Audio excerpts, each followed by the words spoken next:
Ministry of Human Services and Social Security is conducting a nationwide consultation on the reform of the divorce laws in Guyana.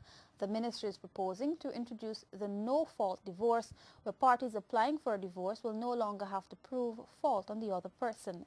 The present divorce laws contained in the Matrimonial Causes Act were enacted since 1916, and the last amendment was made in 1953.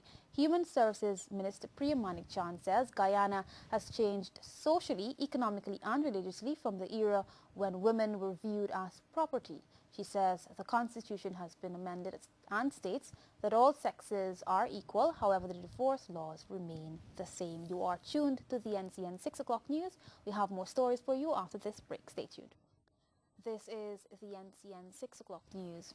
Director General of the UN Food and Agriculture Organization, Jacques Diouf, is appealing to world leaders to design a new agricultural order and help to eliminate global hunger once and for all. He notes that a world summit is needed to create a new system of food security amidst the growing challenges. Here is Sharda Lal with more. Director General of the United Nations Food and Agriculture Organization, Jacques Diouf, says there is need to correct the present system which has led to food insecurity.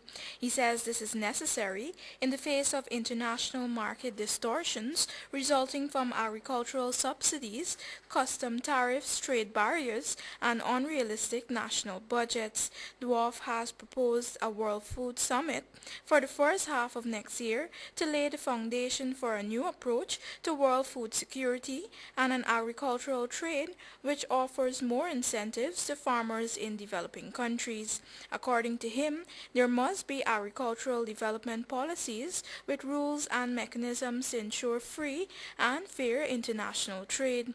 In order to save the world from hunger, leaders will have to commit $30 billion a year to build infrastructure and increase agricultural productivity.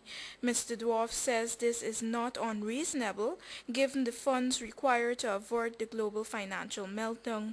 The FAO has also proposed an international emergency intervention fund to provide rapid reaction resources to boost food production in poor countries which are heavily dependent on imports. To meet the demands for food in the evolving crises, partnerships and alliances are of critical importance.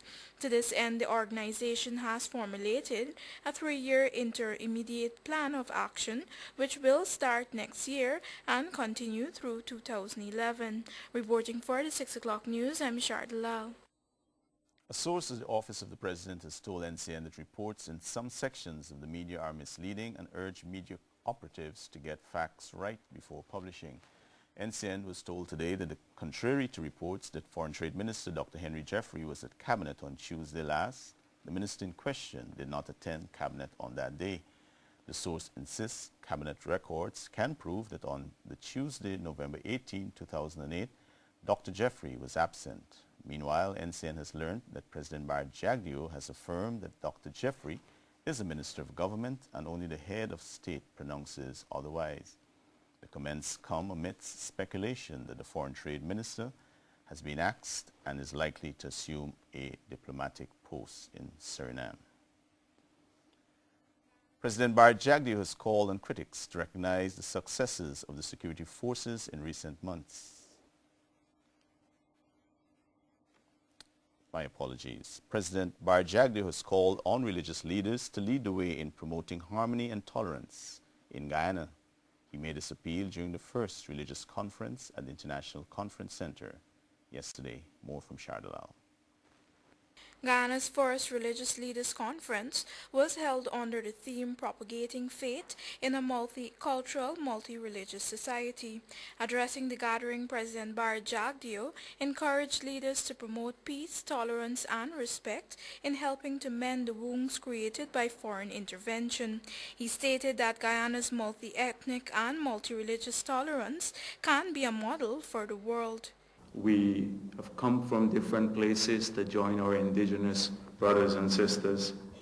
And over the years, through two very reprehensible systems, the system of slavery and then indentureship, we have managed, and through all of these challenges, to forge a society that is stable and at peace with itself.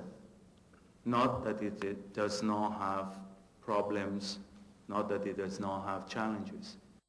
The head of state has referred to the race riots of the 1960s as a defining period in the nation's history. He says these were fostered by external forces who sought to divide persons due to self-interest and feared that their regional interests would be challenged. As such, the president cautioned Guyanese to protect themselves from certain foreign ideologies which contradict with the teachings of society. He notes that religious leaders also need to desist from condemning other religions and instead work to address societal issues such as alcoholism, domestic violence and child abuse, which transcend faith, class and race. Chairman of the Ethnic Relations Commission, Bishop Juan Edgell, says although similarities exist, many fail to foster brotherhood and often revert to discrimination. He believes that the task is up to religious leaders to break these stereotypical perceptions and help to foster respect for the other faiths. So it is envisaged that this conference will forge a closer understanding of the religions within society, and at the end, religious leaders will be able to agree on creative ways of propagating their faith in a manner that is acceptable to all other religions in our beautiful country, Guyana. He also believes that dialogue is necessary if peace and tolerance are to prevail. To this end, a special workshop for religious broadcasters will be held on December 2 to discuss how faith can be propagated in Guyana. Reporting for the 6 o'clock news, I'm Shardulal.